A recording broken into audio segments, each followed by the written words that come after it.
One, two, three, one, two, three. How do you hear me? Hello, this is Kamil, and this is Random Games Generator, where we make games.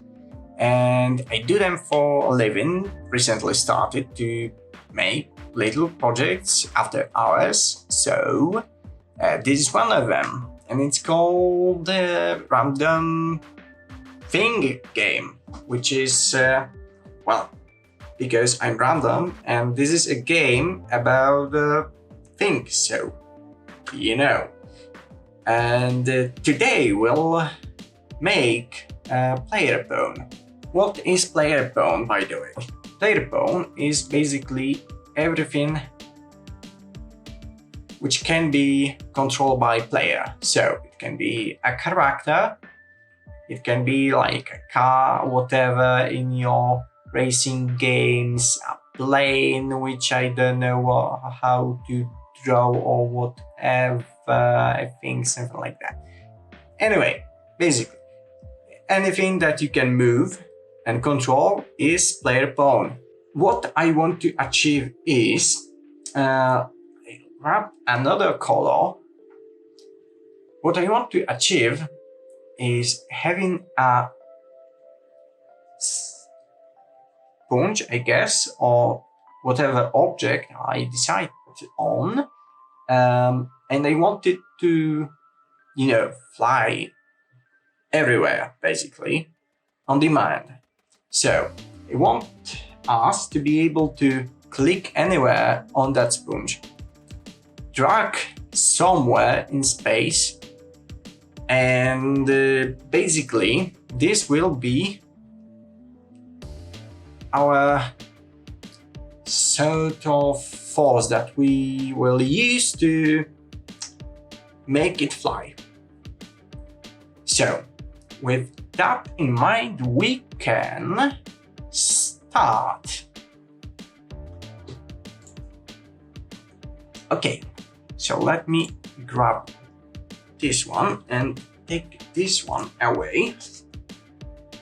So what we need is something called player. So it won't be like tutorial. It will be more like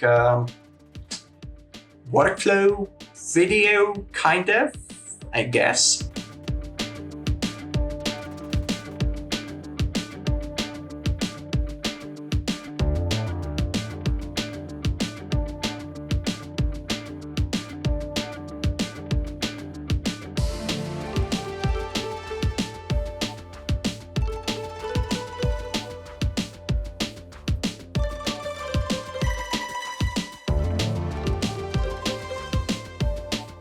We don't have anything here other than this mesh.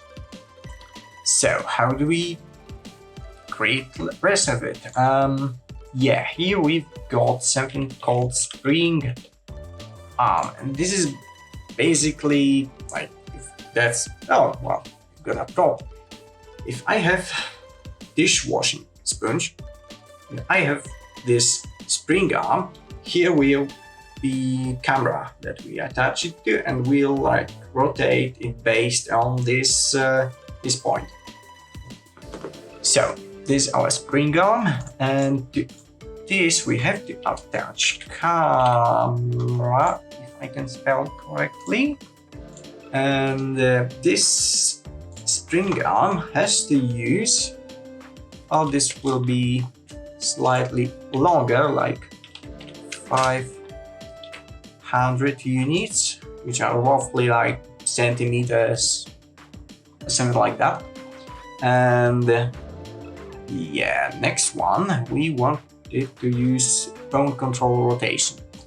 And what it will do, it will allow us to move, to provide input to rotate that spring arm. We'll need to implement input of our mouse, basically, which I'll do in project settings, input settings, which is here, and I already have that, so I will get rid of those. I will put action mapping of right mouse button. And if you wonder what I did, I clicked on this little handy icon and I just clicked right mouse button. Other way to do that is to type here like right mouse button. And here we go.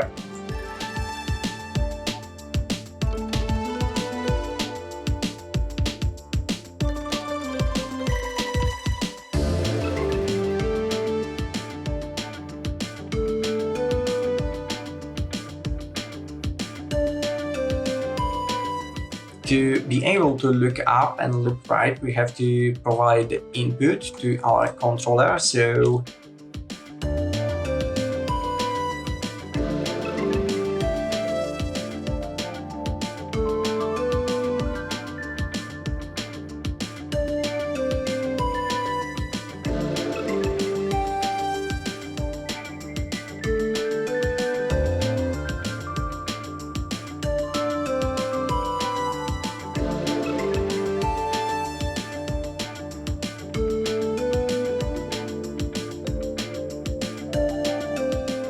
yeah, so got that covered. I will compile and save it, and now I will hit play.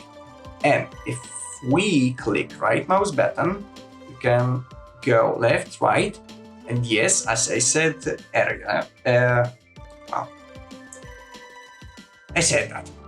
Anyway, I said that I will mess up the axis. So now the up and down is the other way around.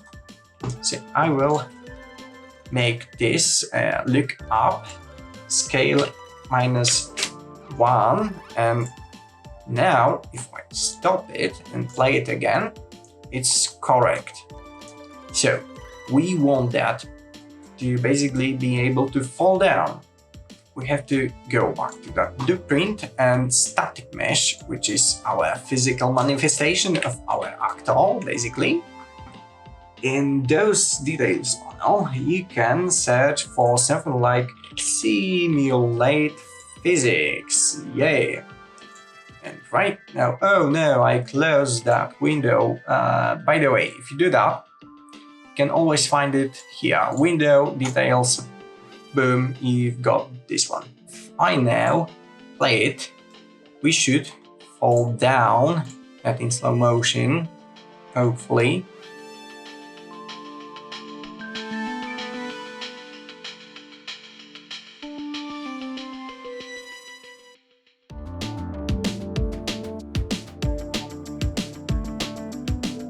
So yeah, this part. So I have to be able to click anywhere on that sponge, not like anywhere else. Draw this arrow, and yeah, this arrow length will define how far we'll fly away.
And now, if we press left mouse button, it's gonna hit this sponge.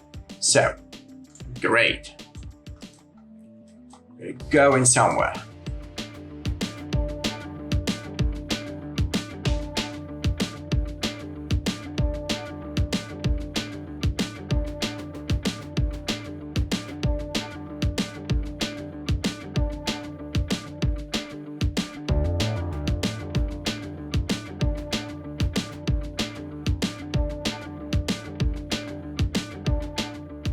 Set visibility, great, to true, and when we release it, we'll set that to reroute now, just for clarity's sake. We'll hide it, so right now we'll play, and if I click it, it's visible. If I unclick it, it's invisible. And we want to find the right angle to shot our sponge into. So we'll do that in a way that should come with a tag "don't try it at home," meaning that we'll put that in a tick. So a tick is something that happens every single frame. So let's say we play at 60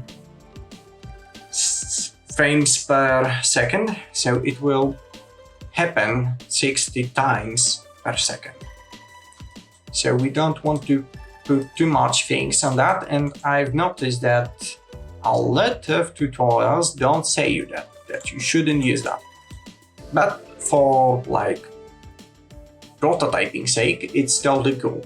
So later we'll move it to some more proper way of doing that. And if you want to see it, you may want to subscribe as well. So yeah, subscribe, like, bell, yada yada yada.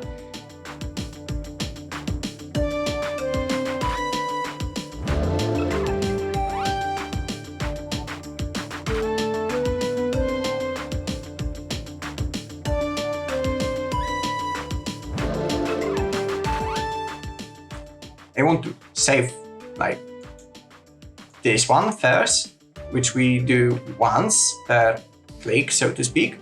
And then as long as we won't release that left mouse button, it will try to, you know, get this position of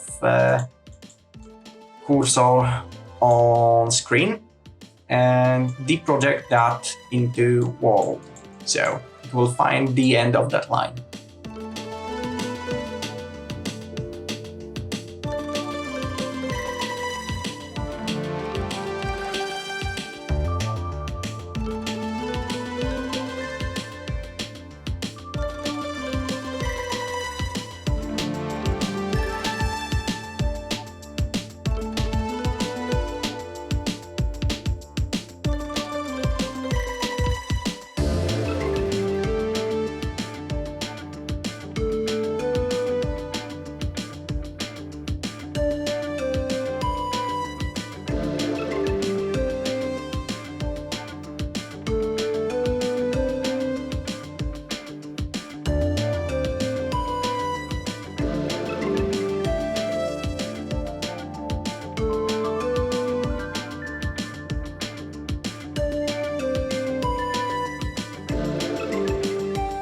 I'm gonna hit play.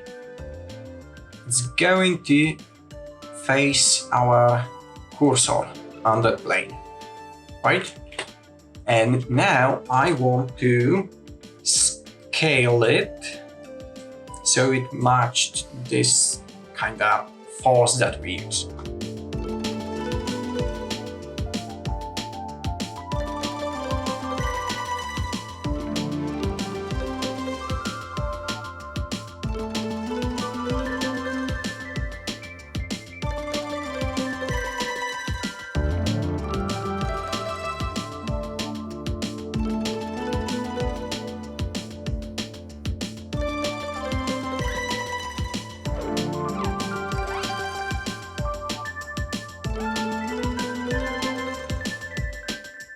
Okay. Okay, so that's far better. Let's see what else can we do to improve that.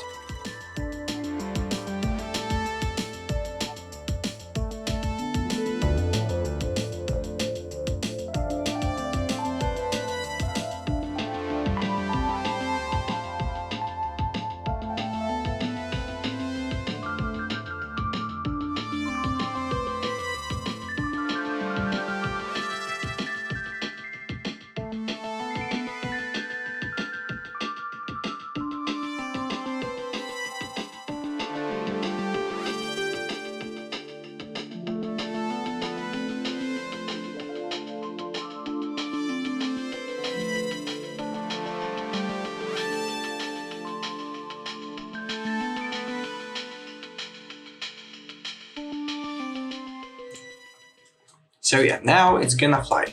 Woo! Okay, it flies a little too high.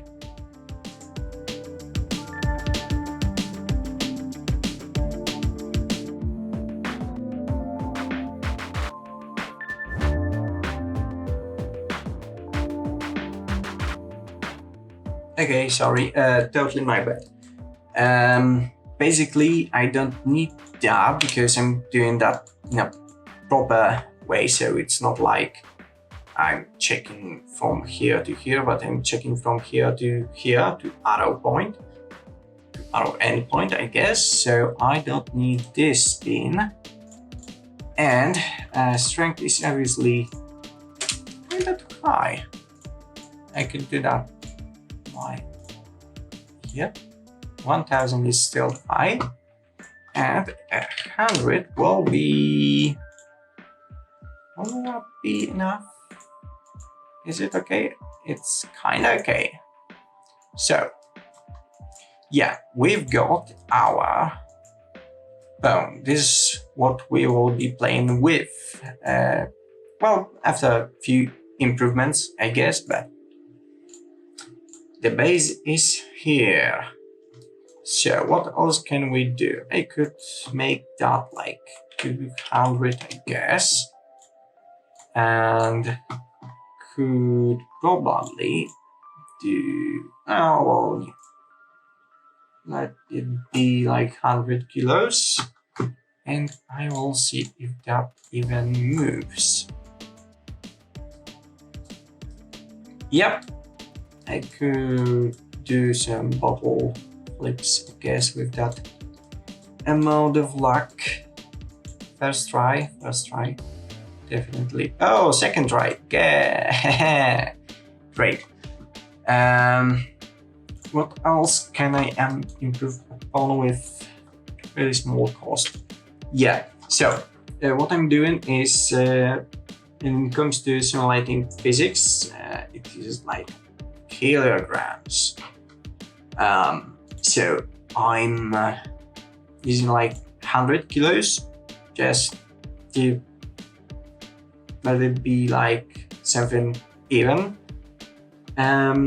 Linear damping is a force that is used to stop us. So basically, the higher it is, the more resistance we have generally in the universe. So 0.01 is like, I guess, the air resistance, and if we'll move that up to something like 1, or, well, a bigger number, basically, will be like swimming in